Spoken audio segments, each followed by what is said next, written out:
Oke Kak, hari ini sesi ke-36 kelipatan 9. Otomatis kita adakan sesi kopdar ya. Sesi kopdar hari ini semoga menjadi bekal bagi kita semua, karena ini dasar dari segala dasar sebelum kita memutuskan untuk melakukan trip mancing baik di Laut Tengah maupun Laut Dangkal. Sebelum saya ngoceh panjang lebar, saya mau minum kopi dulu.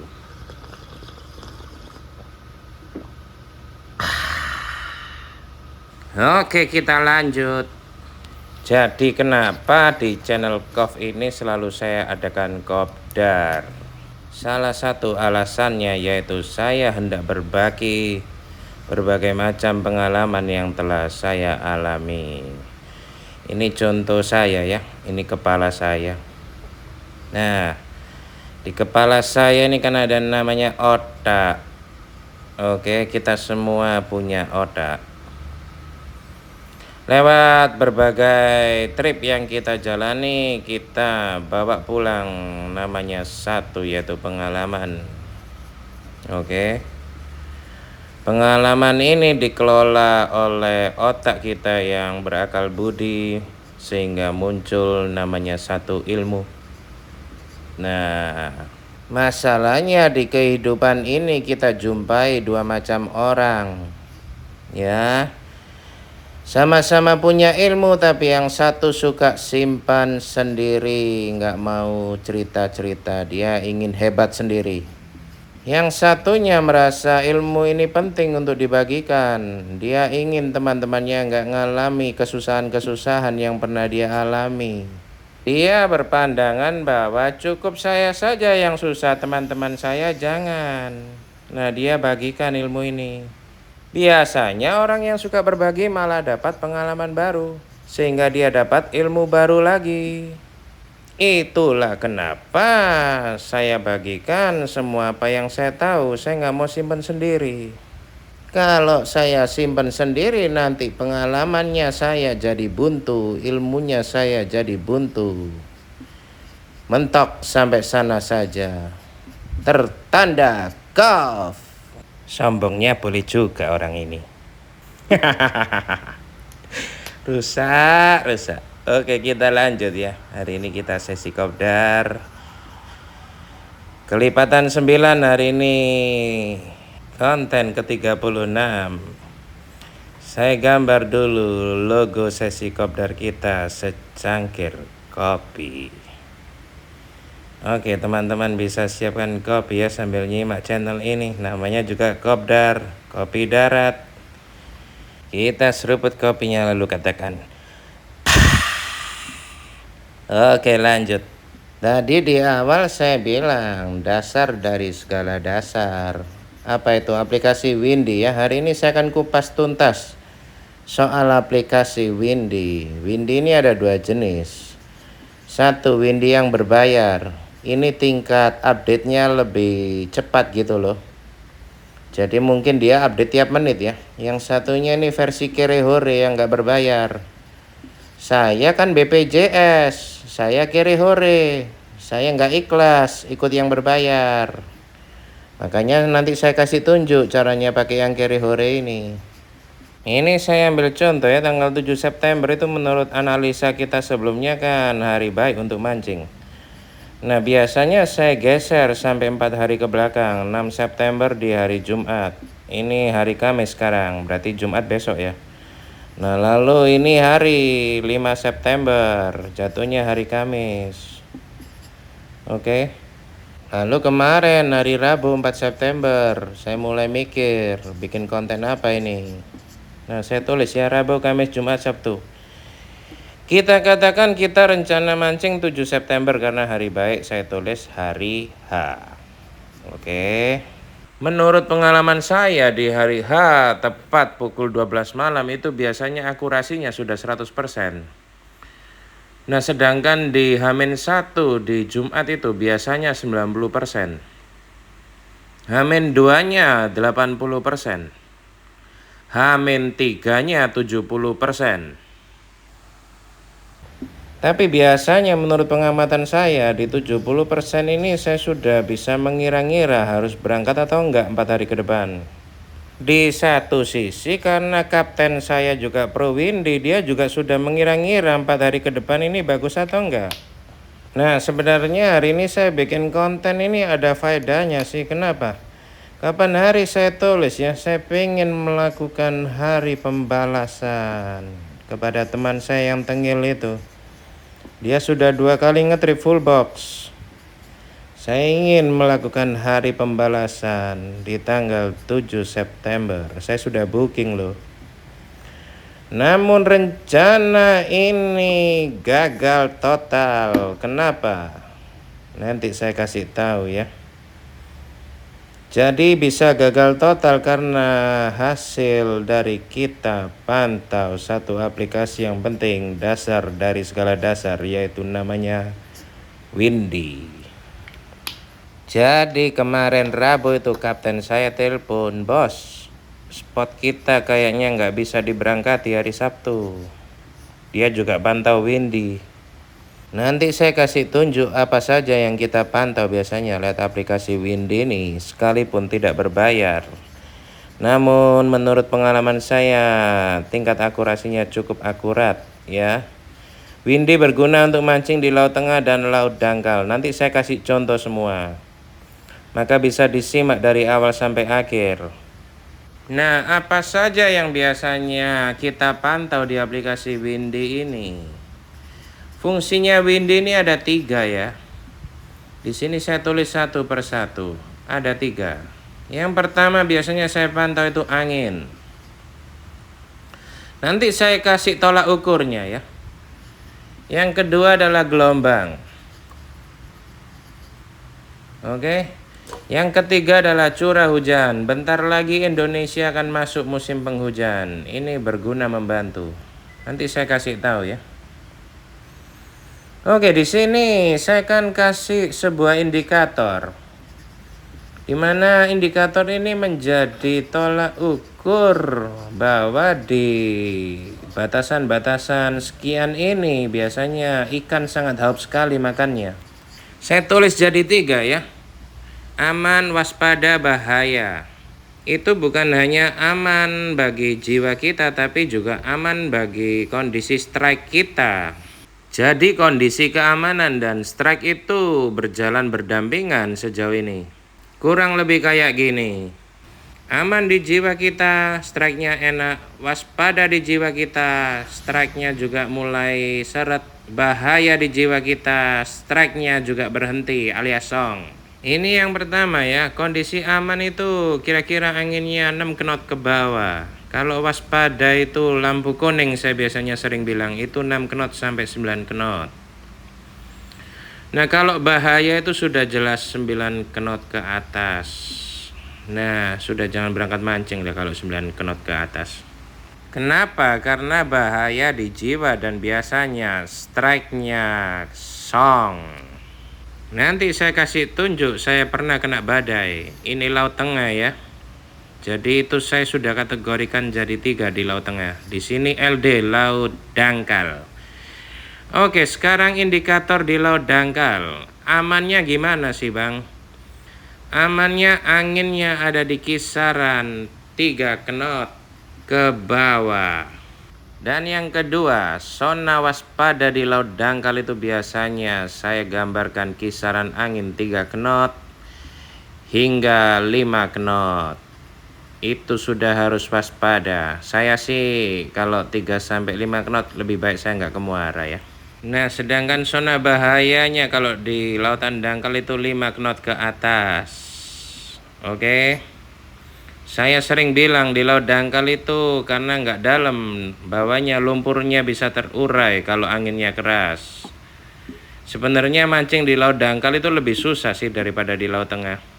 Oke, poin tentang angin sudah selesai ya, indikatornya saya kasih. Yang kedua sekarang kita bahas soal gelombang.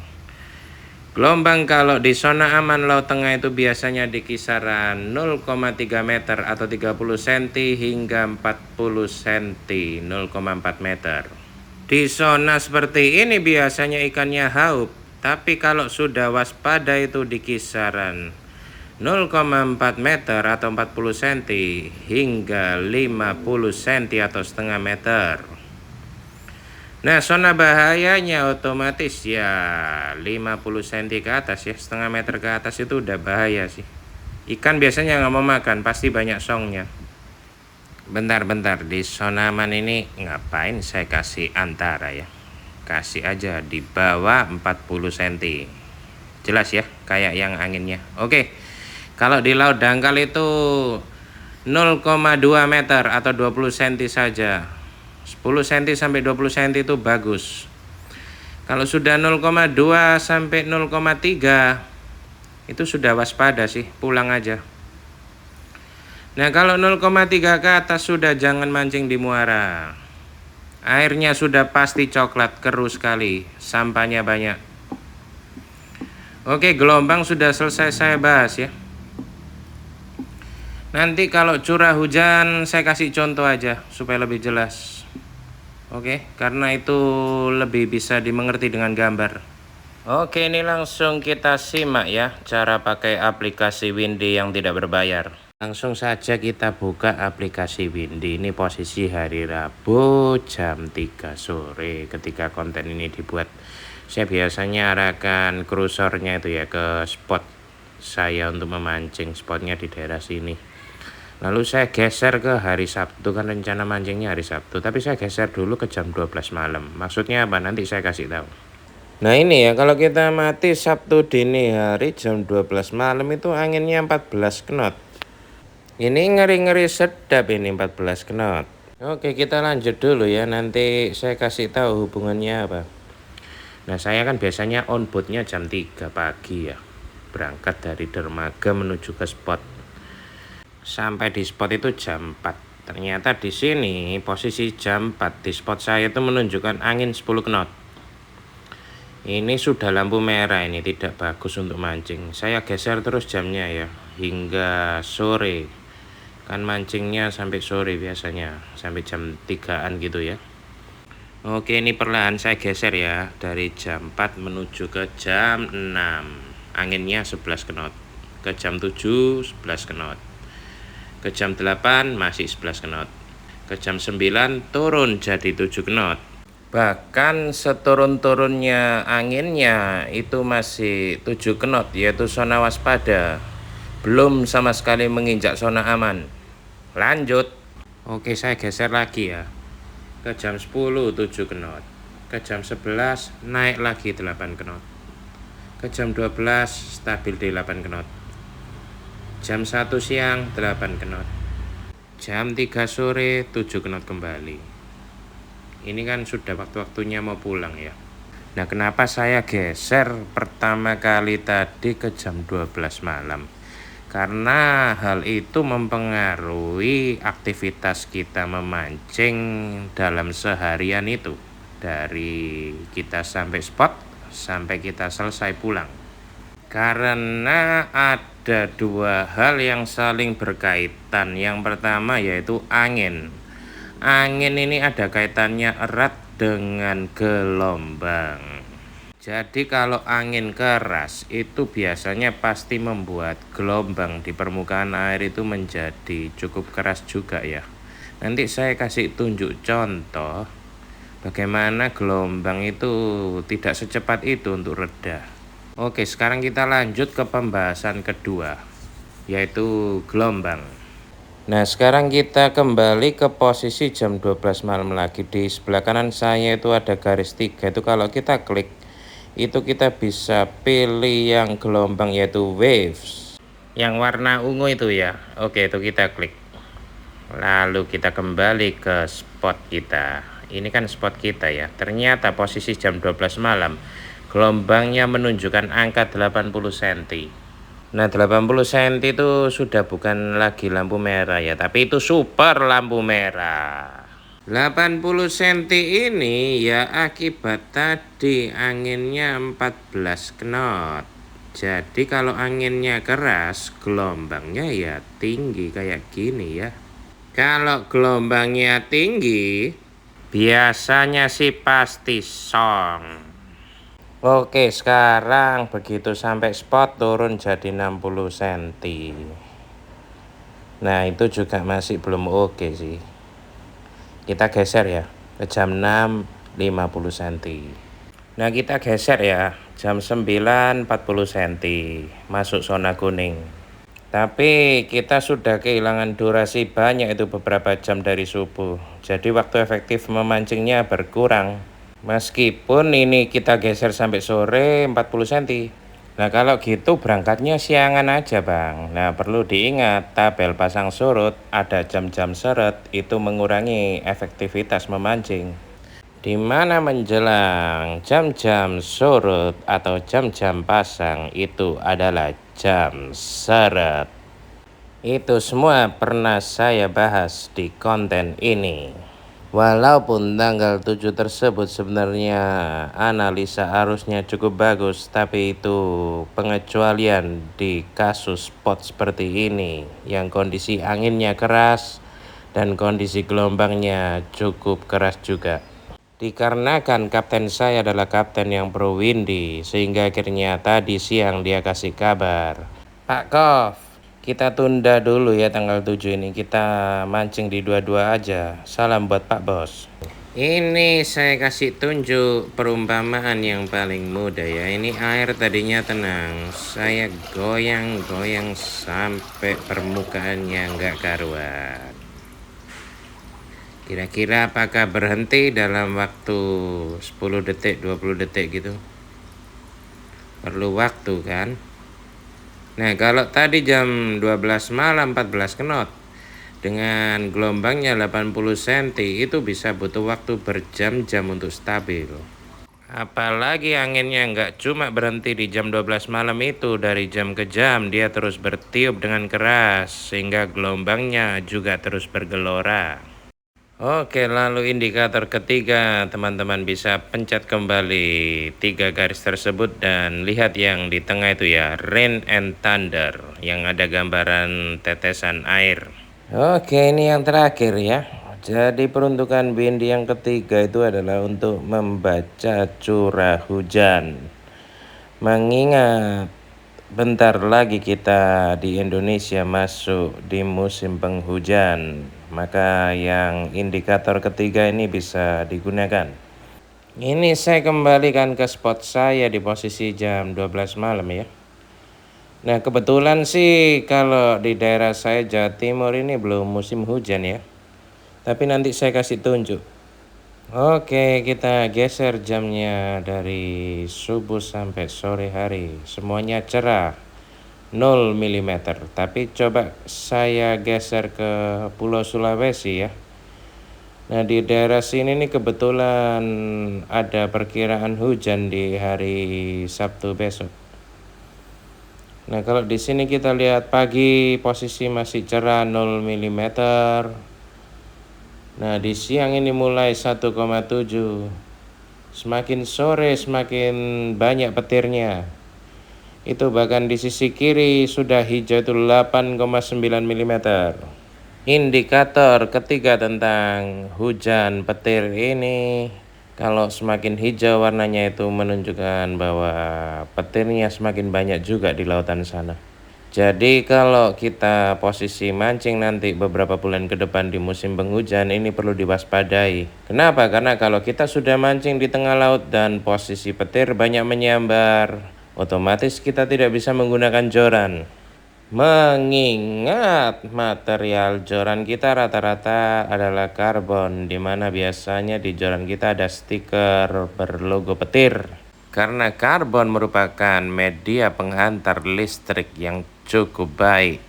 Saya bisa cerita gini kenapa? Karena beberapa tahun lalu saya hampir saja mendapat status almarhum. Kenapa? Karena ketika hujan tanpa sadar saya masih asik memancing. Saya masih memegang joran saya dan joran saya tersambar kilat. Di situ saya kaget, saya banting joran saya dan tangan saya mati rasa ada setengah jam. Mungkin nyawa saya ditakdirkan masih panjang ya, supaya hari ini saya bisa cerita kepada teman-teman agar tidak mengalami apa yang saya alami. Jadi awal ceritanya itu hanyalah hujan rintik-rintik, hujan gerimis. Dan saya bermain dasaran, saya melamun melihat ujung joran saya. Seketika ada sepucuk kilat menyambar di ujung joran saya. Dan karena saya kaget, saya banting joran saya. Langsung setelah kejadian itu, tangan saya mati rasa ada 30 menit. Kenapa dari tadi saya pajang gambar joran ini? Karena joran ini adalah saksi hidup kejadian tersebut. Maka saya mau kasih pesan kepada teman-teman semua, sekalipun itu hujan gerimis, jangan pernah anggap remeh. Karena kejadian saya itu hanyalah hujan gerimis dan tiba-tiba ada kilat menyambar di joran saya. Mungkin saya masih tertolong ya, karena kebetulan waktu itu yang saya pegang adalah bagian Eva-nya. Seandainya yang saya pegang adalah blanknya, mungkin saya sudah meninggal saat itu. Jadi ada baiknya apabila kita memancing saat hujan turun, lebih baik kita berteduh dan beristirahat saja. Jangan dipaksakan untuk memancing. Daripada nyawa kita hilang dengan konyol, seperti kejadian yang saya alami. Oke, kira-kira itu ya pesan moralnya, dan inilah fungsi Windy. Oke, lanjut. Saya mau kasih tunjuk ya, ini contoh pengalaman yang sangat berharga. Sebaiknya jangan mancing lah kalau ada di zona bahaya ini. Bentar lagi saya kasih tunjuk contoh kita pernah kena badai. Ini bahaya, jangan ditiru. Cukup kita aja. Oke, hari Rabu malam tanggal 4 kita kopdar. Ini salah satu grup mancing saya. Jadi beberapa di antara kita ini ya, 5 orang pernah hampir jadi almarhum di lautan 10 Madura.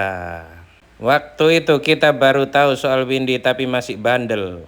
Nah, 5 dari antara kita itu adalah alumni badai di Sepolo ya, termasuk saya. Hampir mati itu kita. Saya kasih tunjuk videonya ya. Kita dikejar awan hitam itu di Sepolo. Semalaman kita mengikatkan tali di rig. Kata nelayan kita, "Pak, nanti kalau ada apa-apa kita manjat rig ya, biarkan kapalnya tenggelam." Itu posisi 3,5 jam dari bibir pantai. Nah, ada satu teman kita ini nggak pernah ke Sepolo. Dia rencana mau berangkat Sabtu sore. Kalau di Sepolo itu biasanya mereka on boardnya sore, mancingnya 24 jam, kembalinya keesokan harinya sore juga.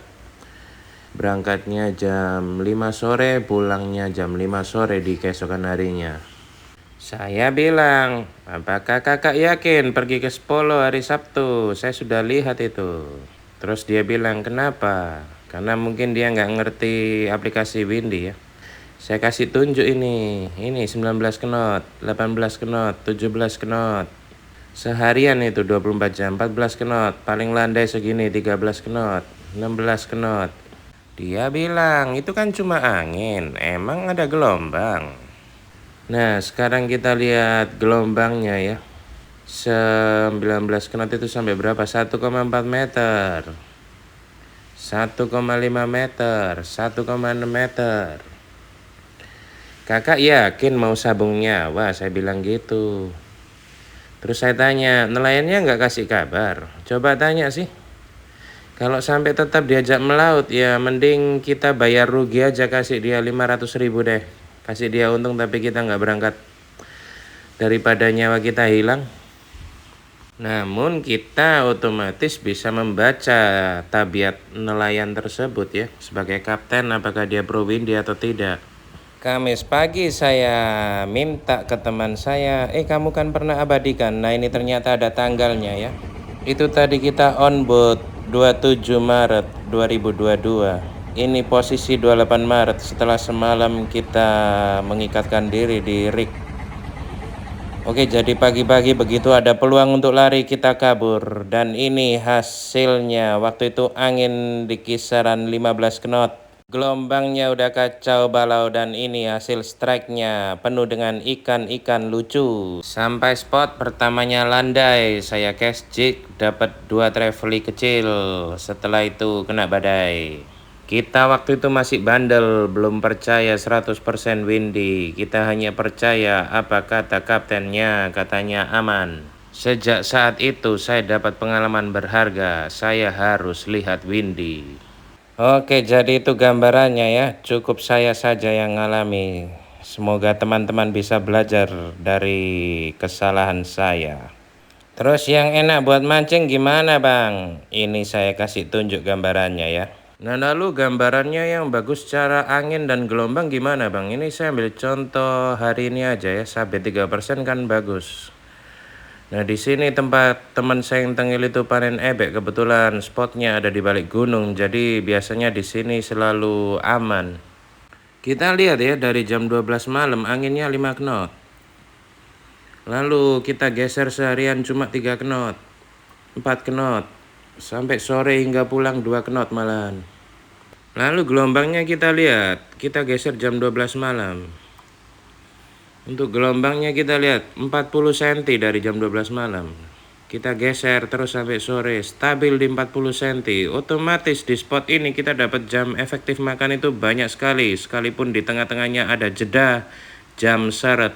Kalau kita tadi lihat di spot saya, itu kita buang waktu banyak itu. Sementara di tengah-tengah ketika stabil 40 cm masih ada jam seret pula. Dan yang terakhir, curah hujannya di sini otomatis cerah lah ya, karena Jawa Timur masih belum musim penghujan. Oke, kurang lebih itu gambarannya ya, hubungannya windy dengan Laut Tengah. Sekarang kita beralih melihat windy di Laut Dangkal. Siapa tahu bisa. Tanggal 7 kan jelas nggak bisa mancing. Coba kita merapat ke Laut Dangkal. Siapa tahu tanggal 8 bisa mancing. Saya biasanya cari baramundi di sini loh, Pelabuhan Teluk Lamong. Kita geser jam 12 malam ya, anginnya 4 knot. Lalu kita biasanya on boat itu sekitar jam 5, anginnya 3 knot. Wah lumayan ini. Jam 7 3 knot. Ternyata jam 9 8 knot. Mendadak ekstrim itu. Berarti Jawa Timur lagi banyak angin.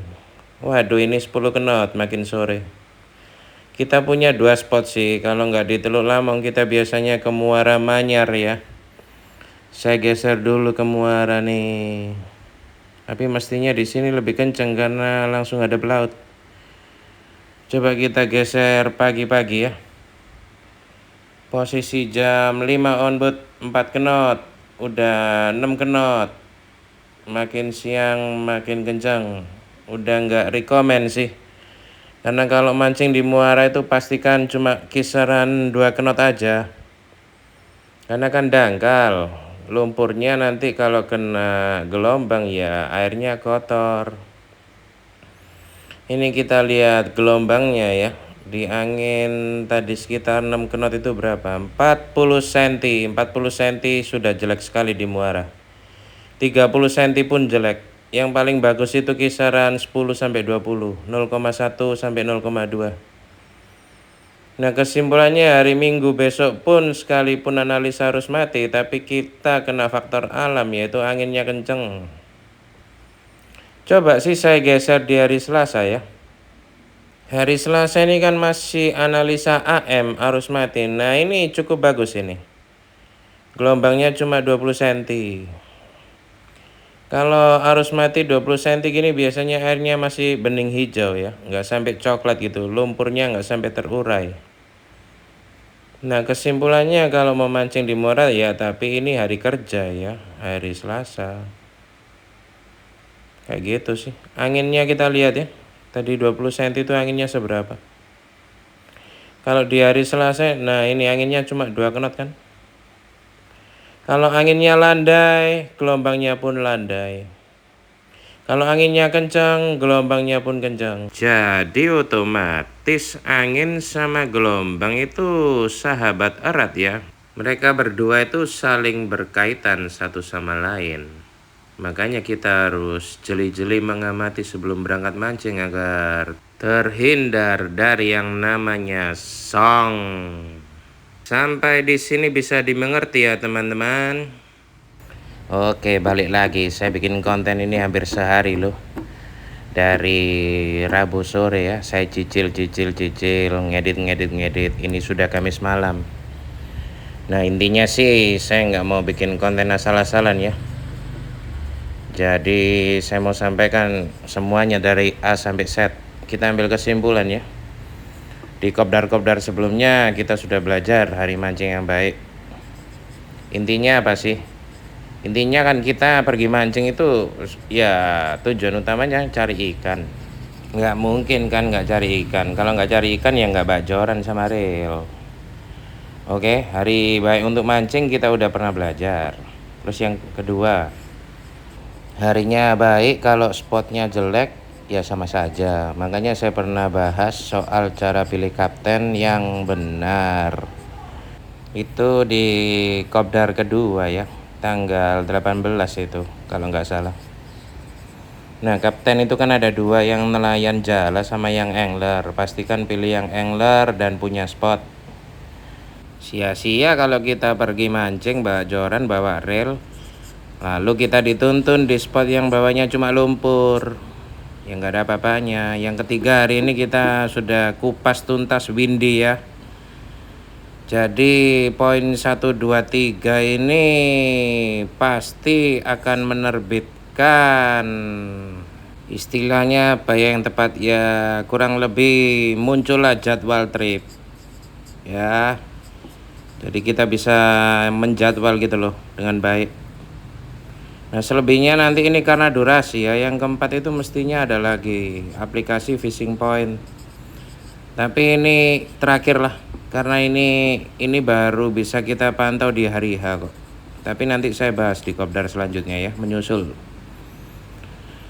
Nah yang penting itu 1, 2, 3 itu pasti keluar jadwal trip. Baru nanti hari H pukul 12 malam kita lihat fishing point. Nanti saya bahas di kesempatan berikutnya ya.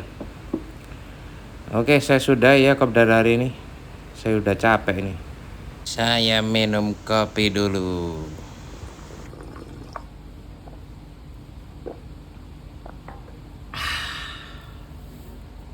Oke, saya tutup dulu ya, Kov. Bisa dibagikan ke grup mancingnya perihal windy ini. Terima kasih. Bye-bye, Kov. Simpan baik-baik energimu hanya untuk hal yang berguna. Untuk hal yang tidak berguna, anggap saja kentut lewat. Salam akur persaudaraan angler senusantara dari Sabang sampai Merauke. Terima kasih. Bye-bye, Kov.